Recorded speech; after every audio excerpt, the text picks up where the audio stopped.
I got a lot of questions. I don't have a lot of answers, you know what I'm saying? And Hello, my boy. Stello, say nobody pop on the block. Tweet is out here. Long live my brother Stello, the great. Make sure you goddamn it keep the great behind it, man.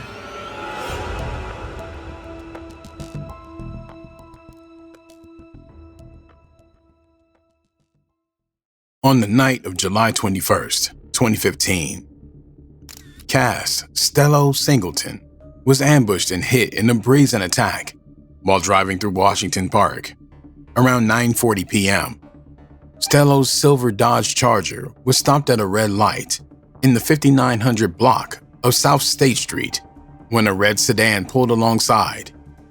In an instant, multiple gunmen opened fire, not only from the passing car, but also from the sidewalk, riddling Stello's vehicle with bullets. Stello was struck in the head and slumped over. He passed away at the scene from the gunshot wound.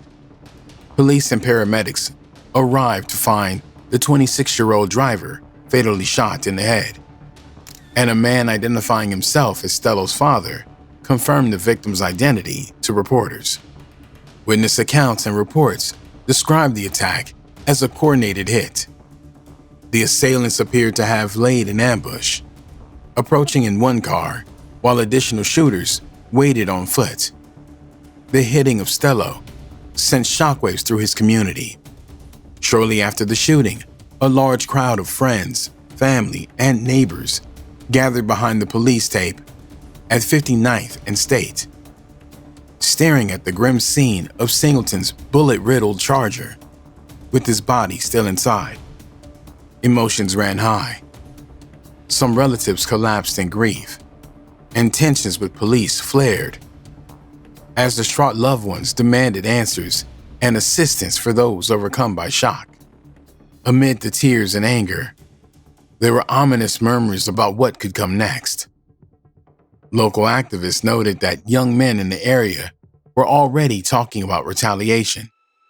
The young people are saying, "It's going to be war tomorrow," warned one community member, reflecting the prevailing belief that 600 would strike back immediately for Stello's hit.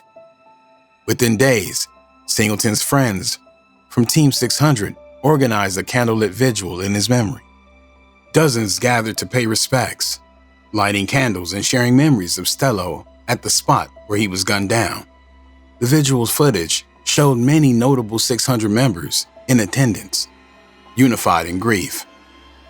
If rumors on the streets were to be believed, Stello was a founding member.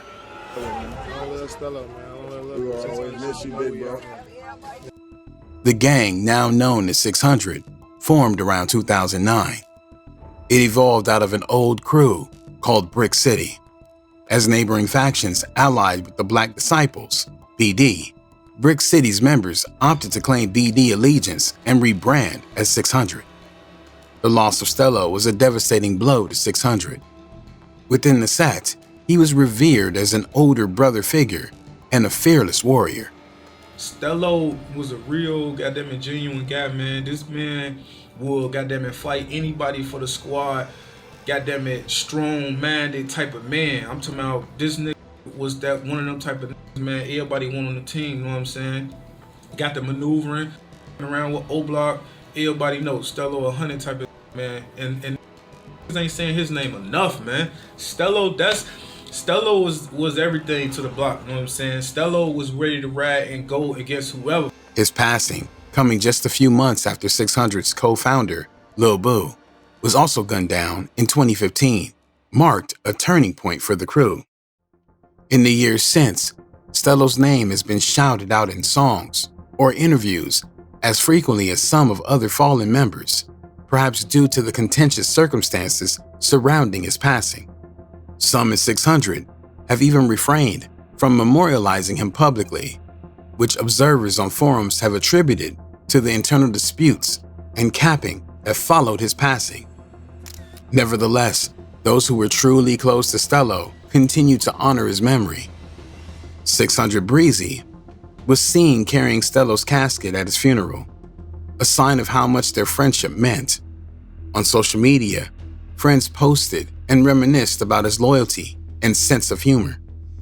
Honcho Hudo, a fellow 600 member, made a post on Instagram about Stello, saying, "My homie, my brother, my friend." When we was finally old enough to come out the backyard, Stello looked down at the bricks in the alley and said, "We gonna call this Brick City."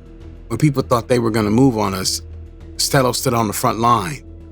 He was one of the first guys that could tell one of the homies, "I love you."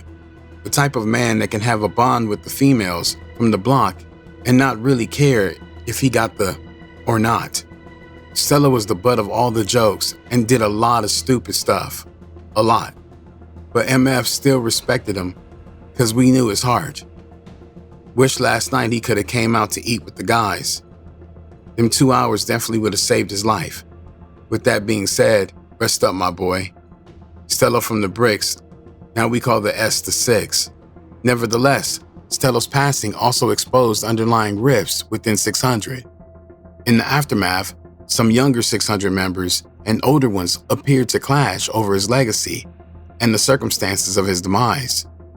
Not long before his passing, Stello himself had been seen on an Instagram live video heatedly chastising some younger 600 affiliates, asserting that the OGs, like him, were the true core of the real 600. This hinted at internal tension between the old guard and the new generation in the set. This a public service announcement, man. All that time about because they was too dumb to do they hit and get away ain't got shit to do with us, B. We the real Brick City 600 gang shit.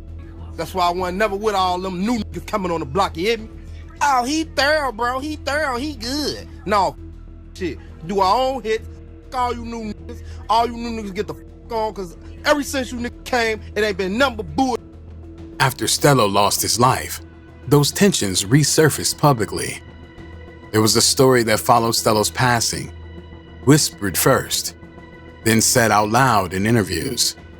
In this version, the bullets that ended his life didn't all come from the sidewalk or the red sedan. They came from inside the car. The claim went like this. When gunmen opened up on Stello's vehicle, someone riding with him tried to shoot back and, in the chaos, hit Stello in the back of the head. 600 Breezy, a close friend of Stello from the Brick City days, made a controversial claim in an interview that the ops didn't hit Stello at all, implying instead that someone riding in the car with Stello accidentally or intentionally shot him. I was sliding with like they think the ops killed Stello. The ops ain't killed Stello. Get in the back seat, shot him in the back of the head, gang. They in the car with him. Them like they think, see, like they be out here claiming like they doing something. Nah, bro. This statement, suggesting an inside job or friendly fire scenario, angered many and was met with immediate pushback. Other 600 members, like Tay Capone and 600 Trigger, responded on social media and in interviews, telling people to shut up about Stello's case, a thinly veiled rebuke of 600 Breezy's comments, and expressing frustration that such rumors were disrespectful and unproven. On an interview together, they were speaking on like Stello, he began this by ops, but killed by ops. I don't know how he lost his life, but I heard it went through ops. Is that true or that ain't necessarily? We don't got to speak on how, but I just heard it. We're gonna speak on it. It's a crazy story behind it. It's a crazy story behind it. Yeah, so, but it went through ops though. And if when ops speak on people that didn't lose their life to them, how do y'all feel about stuff like that? I just like people to shut the fuck up. I just like people to shut the fuck up. Shut the fuck up. Yeah, for sure. You know what I'm saying? Like, if something happened to the person over here, you had to do like, why did you make yourself part of it? Yeah, for sure.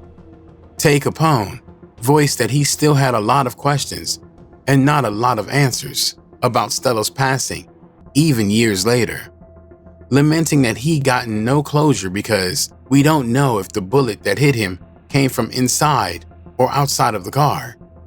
In short, the exact details of what happened to Stello remained a painful mystery to some of his friends, and the disagreement over those details seemed to have led to infighting and finger-pointing within 600.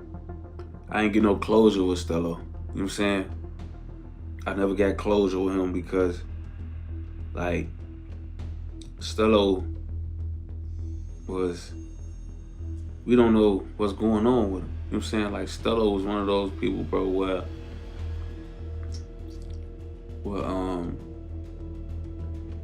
like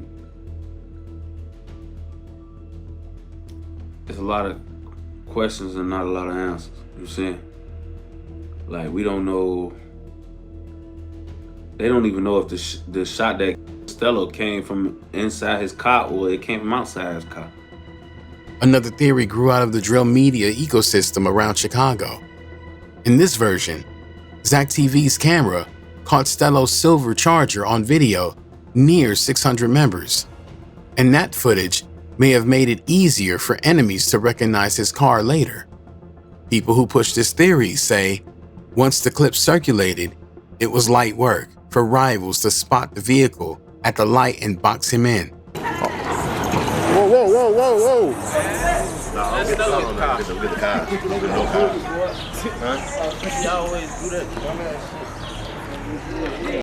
Others online claim that Stello exposed himself by driving the car on a 600 hit, and that Zach had nothing to do with it, accidentally or not.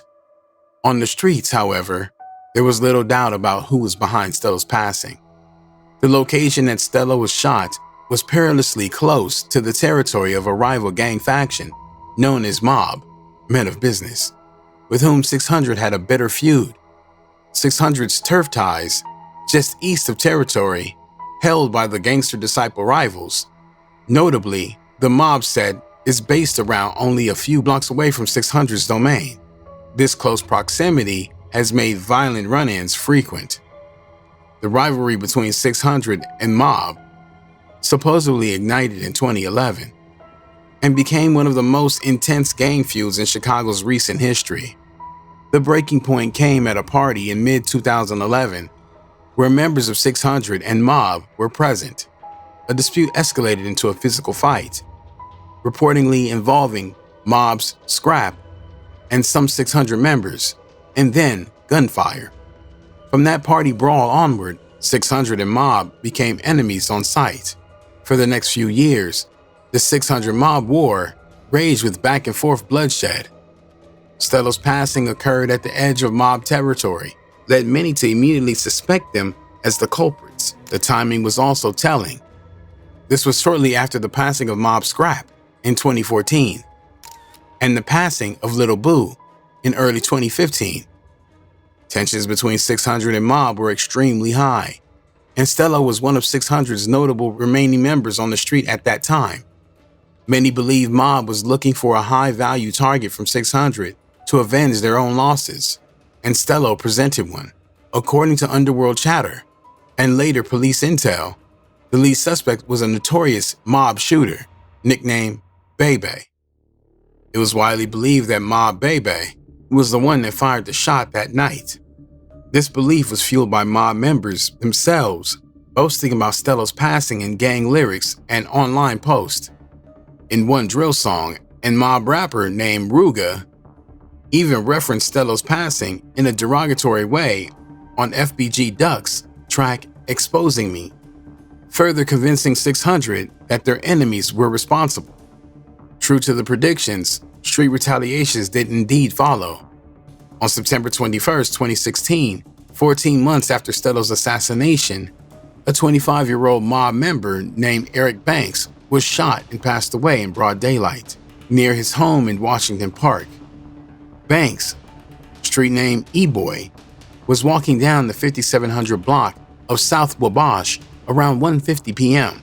when a gunman leapt out of the car and opened fire, hitting Banks multiple times in the ribs, back, legs, and head. The shots were brazen and thorough. Eyewitnesses say the shooter stood over a fallen Banks and continued firing at point-blank range before fleeing. E-Boy passed away shortly after at the hospital. Some immediately viewed Banks' hit as get-back for Stello. In fact, Chicago police quietly considered Stello's homicide case solved after Banks was deceased. Investigators had come to conclude that E-Boy was one of the gunmen who hit Stello. According to Stello's official case file, E-Boy of Mob was listed as a suspect in Stello's passing, identified as one of the shooters. Further evidence supporting this theory emerged when arrests were made in connection with Banks' killing. In September 2017, Chicago police charged Deshaun Garrett, 21, and Deontay Brodry, 28, for the crime on Eric Banks. Garrett was accused of being the triggerman who jumped out of the getaway car, a tan Buick, and gunned down Banks, while Brodry allegedly drove the vehicle. While police and media did not explicitly spell out a motive, the timing and identity spoke volumes to those familiar with the feud. It turned out Garrett and Brodry were affiliated with a set known as THF 46, a Black Disciple clique closely affiliated with 600. This made the retaliatory rumors clear. 600, with the help from allies, had avenged Stello by eliminating a mob shooter who was implicated in his passing. Indeed, the deadly chain of events, Stello's 2015 passing, followed by Banks' 2016 passing, and then the 2017 charges, was widely seen as one of many tit-for-tat episodes in Chicago's ongoing gang wars. Despite these facts, CPD has not issued a public press release on the matter, and mainstream reporting on Stello's case has not documented any official arrests or charges tied to his passing. Rest in peace, Stello 600.